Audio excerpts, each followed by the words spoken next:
doing an interview with Senator Richard Black for the LaRouche PAC video show.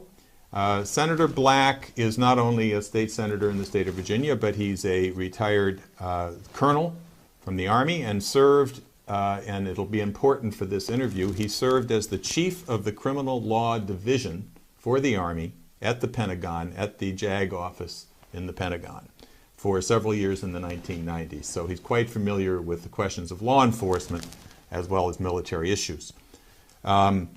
He also served in Asia during the Vietnam War and spent time in the Philippines, where he made many friends and still maintains some of those friendships.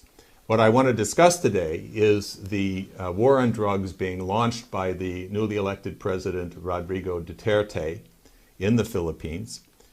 He pledged during his election campaign that he would crush this massive drug trade and the drug addiction of 3 to 4 million of his citizens within 6 months. He's not sure he can make that schedule.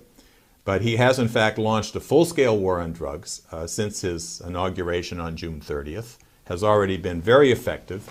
But as you know, and as most Americans know, all you read about in the U.S. press and you hear from President Obama is that he has carried out atrocious human rights violations, extrajudicial killings, that somewhere around 2,000 drug dealers have been killed by the Army and the police who have carried out this serious war on drugs.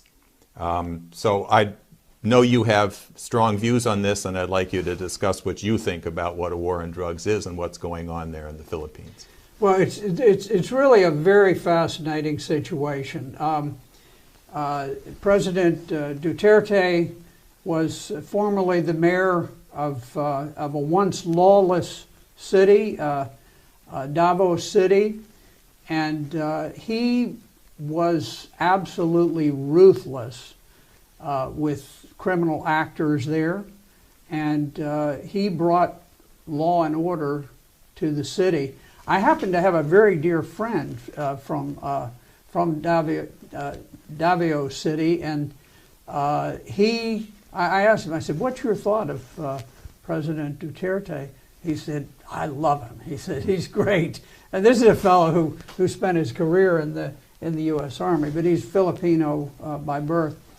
And so, you know, I think to some extent, I kind of understand people's concerns. Duterte said, look, we're going to kill the drug dealers. If you're dealing drugs, we're going to kill you. If you're taking drugs, you better turn yourself in. We can rehabilitate you, but you're not going to be out on the streets taking drugs. We're treating this like a war. Now, the United States had a war on drugs. We called it a war on drugs, but it was very quickly undermined by border state politicians who worked very hard to make sure that the Mexican border was open as a transit point for drugs, and now it's just wide open. I mean, we're bringing heroin and marijuana and cocaine. Everything under the sun is coming across in massive loads. In the Philippines, President Duterte, he views it as a war, not as a police action. And I think that's the difference. Is we always viewed ours as a police action. It was like addressing any type of crime. But it was literally breaking down the culture and the society of the Philippines. And so the people of the Philippines elected President Duterte by a tremendous margin, and they wanted law and order, and he gave it to them. Now, they're 4 months into the war on drugs, and estimates are somewhere around 2,500 drug dealers have died in the process. But he announced just the other day, I think yesterday, that there are very few drugs on the street, and I take him at his word. I think he's right and honest about that. one thing that we need to understand, every country and every culture is different. The Philippines is it's a nation of 7,000 islands, and it is difficult to govern those islands because you have these separations, and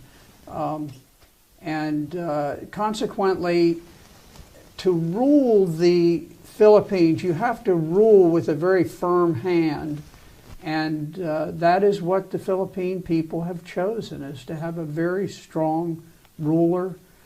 And I think he is well along the way to winning the war on drugs, and I think there will be a time when he sort of begins to treat it as a police matter rather than a military matter. But I think it is wise for Americans to recognize these differences in culture and to say, okay, Filipinos who elected this government have a better feel for their country than we do sipping our cocktail glasses back in the United States.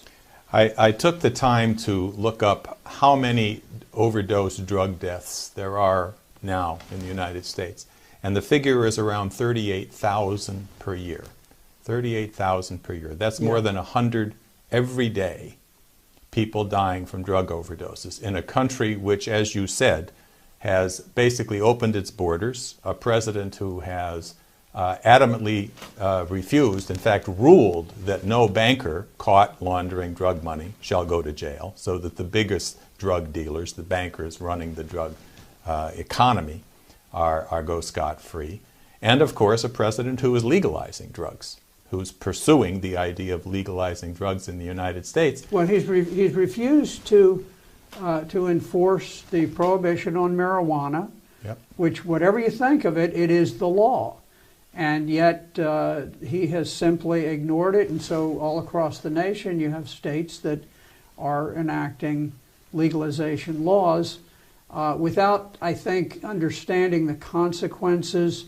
I don't think it's an accident that the federal government has projected this notion that we just really don't care about drugs anymore, and as a consequence, in Virginia, in states all around the country, we have this massive epidemic of heroin.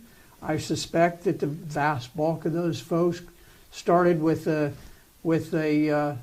marijuana cigarette and took some cocaine, and then the next thing they're on heroin. And even the other side of that, which is people who start with opioids for painkillers, and then find it's cheaper to get cheap heroin on the street these days.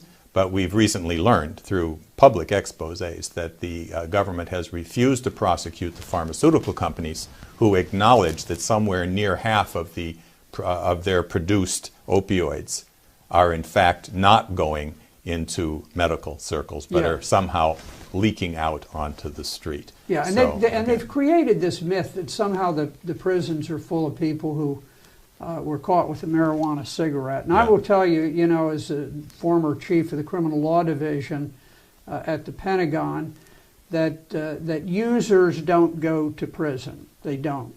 What you have is major dealers who go to prison, and often the reason that a dealer is in prison is because he was investigated for having 2 pounds of marijuana and suspected strongly of having murdered somebody else, and they plea deal it, and so he's in there ostensibly for drugs, but in fact for things that are much more serious.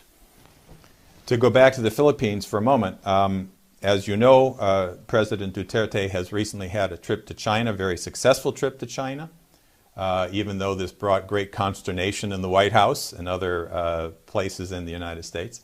And as a result of that, the Chinese, since there's clearly not going to be a conflict in the South China Sea with the Philippines, are doing in the Philippines what they've been offering to do and are doing in all other countries in Southeast Asia, and in fact all other countries in South America and Africa for that matter, which is that they're offering to carry out real development. They're going to be building railroads, water projects.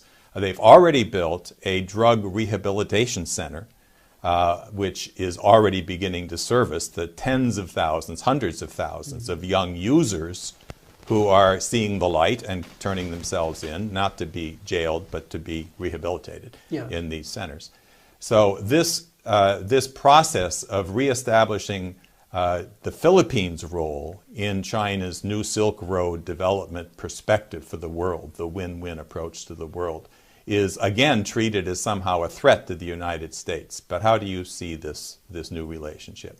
Well, you know, I think the United States needed to handle the situation with President Duterte in a more sensitive fashion. We went at it with a bludgeon, and we began making accusations and things of this sort.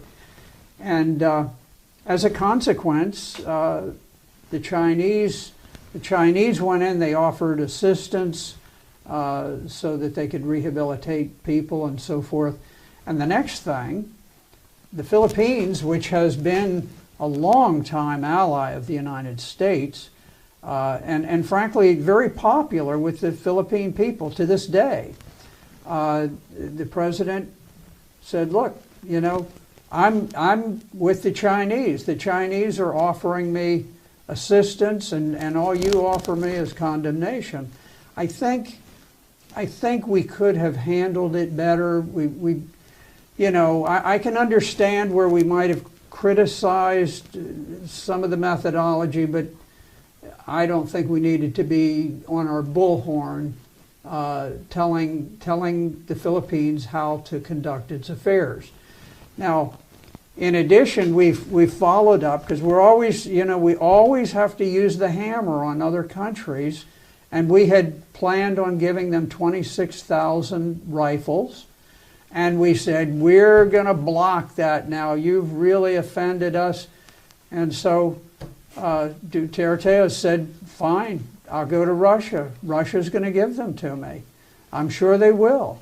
And so the Philippines has been it's been an important ally of ours in the area, and they have the finest ports in the world. Of all nations, they have the finest ports. And so they have great strategic significance. And we have not approached that with sufficient consideration to the importance of it and the need to say, okay, this is somewhat vital to us, and we need to tone down our rhetoric. But I think we've made some significant mistakes, and we've got some real patching up to do if we want to maintain a relationship with the Philippines. I think what many Filipinos are now coming to recognize is that when the Ferdinand Marcos government was overthrown, largely through direct U.S. intervention by George Shultz, Paul Wolfowitz, and others in 1986, declared to be a dictator and so forth, he, like Assad in Syria, that you've made the point over and over, it was tremendously popular in the country, but there was a group that was rallied against him, and they succeeded in removing him. But with removing him from office, all of what he had brought to the Philippines, a industrialization program, rice self-sufficiency, the building of the first nuclear power plant in Southeast Asia, health facilities, not only for the Philippines, but for all of Southeast Asia, all of that has been shut down. And the Philippines, that was once looked at as the most promising developing country in Southeast Asia, has now become the basket case with tremendous poverty, which Mr. Duterte, President Duterte, has always pointed to the fact that you have 30 to 40% poverty and even hunger across the Philippines. So in all this time of the U.S. development and U.S. friendship and U.S. aid, all we were willing to do was invest in mines to take out their raw materials, or to use their young people in call centers to serve Americans with their banking or computer problems, but no industry, no infrastructure. And now the Philippine people see an opening, an opportunity for that.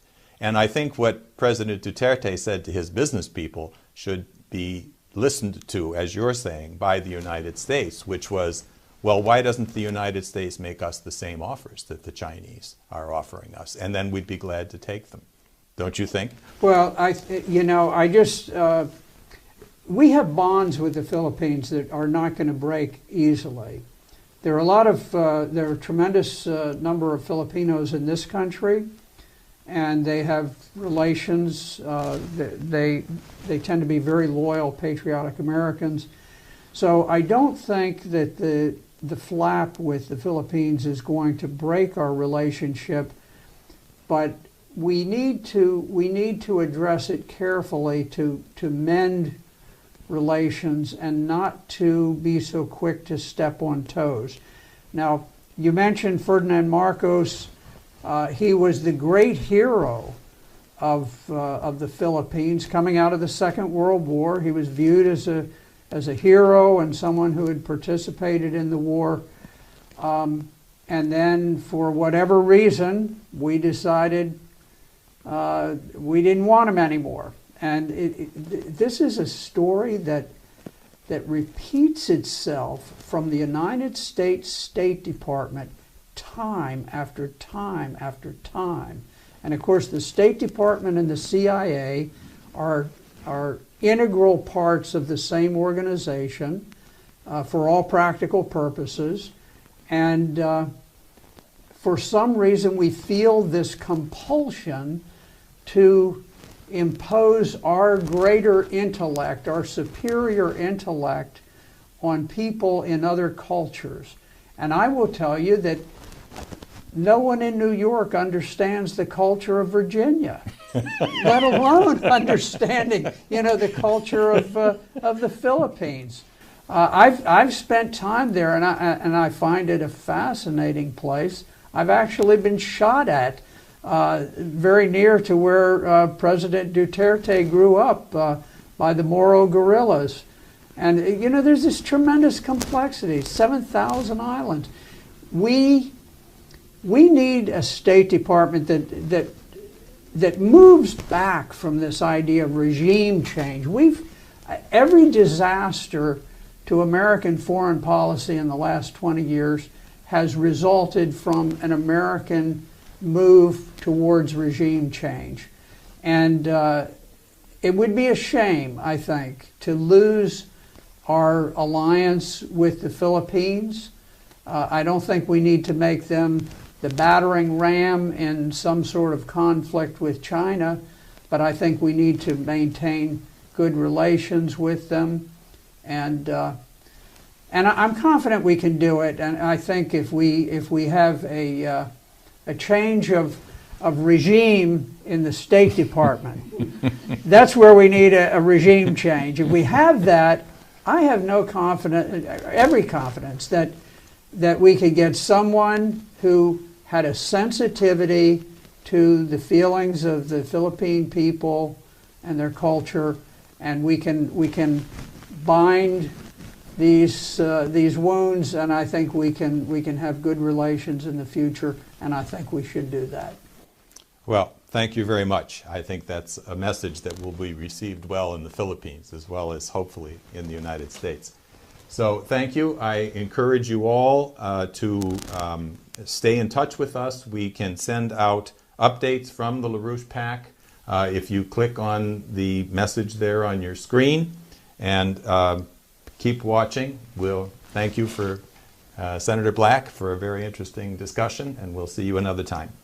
Thank you very much. Thank you.